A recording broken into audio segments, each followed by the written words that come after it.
All right, welcome back to the Evangelical Anglican. This is Jared Jones, your host, and today I want to talk to you about why I don't like liturgy. Now, before the comment section explodes from the three people who watch this, I want to explain exactly what I mean. Am I saying that I don't like the Book of Common Prayer? No. I love the Book of Common Prayer. In fact, it's one of the main reasons why I'm Anglican, and in particular, one of the main reasons why I am an evangelical Anglican. Am I saying that I don't like order in worship? No, I think order in worship is inevitable. Even the most charismatic, kind of loosey-goosey worship is going to end up getting into a liturgy, a routine. It's unavoidable. And so the question isn't, do you have a liturgy? The question is your liturgy good? Am I saying that I don't like formality in worship? No, I love formality in worship. And in fact, I think formality in worship is actually very helpful because rather than the meaning of worship being foisted onto the subject, into the person worshiping, the formality actually allows you to experience worship and kind of slide in underneath it. It does the heavy lifting for you. So then why don't I like liturgy? Really, I don't like liturgy for the same reason I don't like Christopher Nolan. It's not so much him, it's how everyone talks about him. It's not that I don't like liturgy or that I have this kind of fight against, liturgical whatever. Who has done this? Answer me. Who has done this? But I don't like the way that people talk about liturgy today, because there is a way that we talk about liturgy that we identify Anglicanism with that has the idea that liturgy is in some ways magic, as if the service of the worship of God is some kind of rite that people do in order to kind of conjure up the existence of God, to make manifest the reality of God. Karl Rahner used to make a distinction between there are two types of religion, or two ways in which we experience religion. He called it experiencing it a religion of proclamation and a religion of manifestation. Proclamation is a word that comes to us from the outside, and manifestation is somehow a truth, an internal spiritual truth being kind of brought out that was already there. And while he was talking about something different, I do think that's a helpful distinction for what I don't like about liturgy. That often the way that Anglicans approach liturgy today is with a sense of a liturgy of manifestation. That in some ways, the liturgy, when we do it, the divine liturgy, when it's done correctly, will manifest that which is eternal, that which is spiritual. That in some ways, God is made manifested as we do the liturgy. Now, this is one of, in my opinion, the main shifts and the main problems of the liturgical renewal movement. That in the liturgical renewal movement, one of the things that people were pushing back against was this rationalism that they felt like was going to exclude faith. They kind of thought, well, we're never going to beat the rationalists at their game.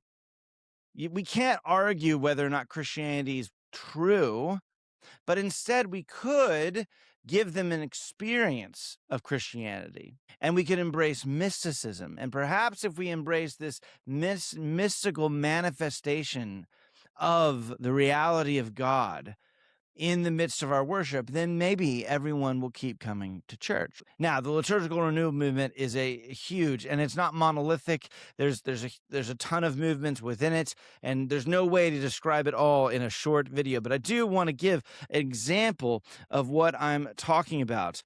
Urban T. Holmes was one of the chief architects, the chief theologians and liturgical theologians who was working on the 79 prayer book.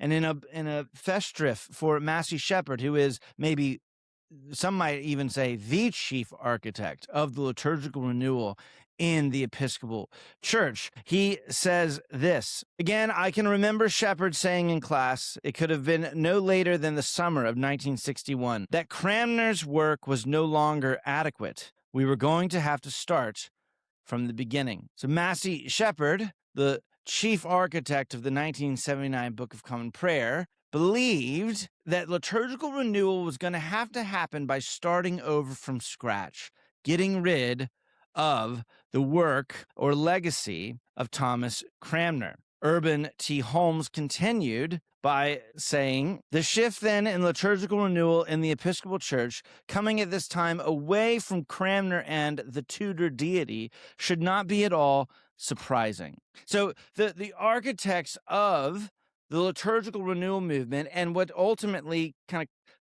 the pinnacle of which was the 79 prayer book, fundamentally believed one of the goals, one of the things that had to happen was to move away from the God of Cranmer and the Tudor, what they called the Tudor deity. This was a move away from a God who is found in his word and proclaimed to weary sinners and sufferers, and towards a mysterious God that is experienced and made manifested in the midst of the liturgy.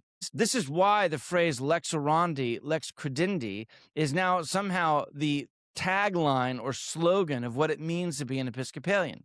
In their mind, what they were trying to do was begin to change the liturgy to reflect the mind of modern man.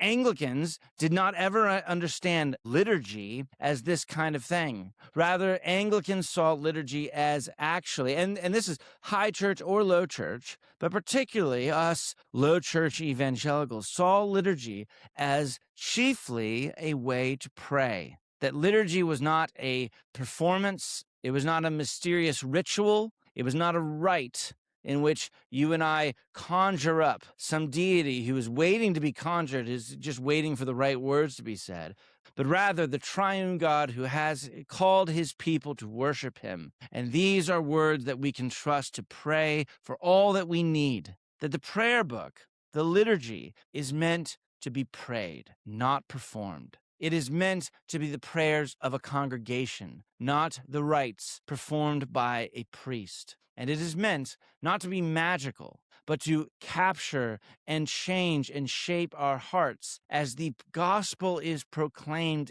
in the liturgy to us, using words that actually make sense to us, words that we learn over time by continuing to use the same words, that over time our hearts may surely there be fixed where true joys are to be found in Jesus Christ our Lord. And that is why I don't like how people end up talking about liturgy. Thanks.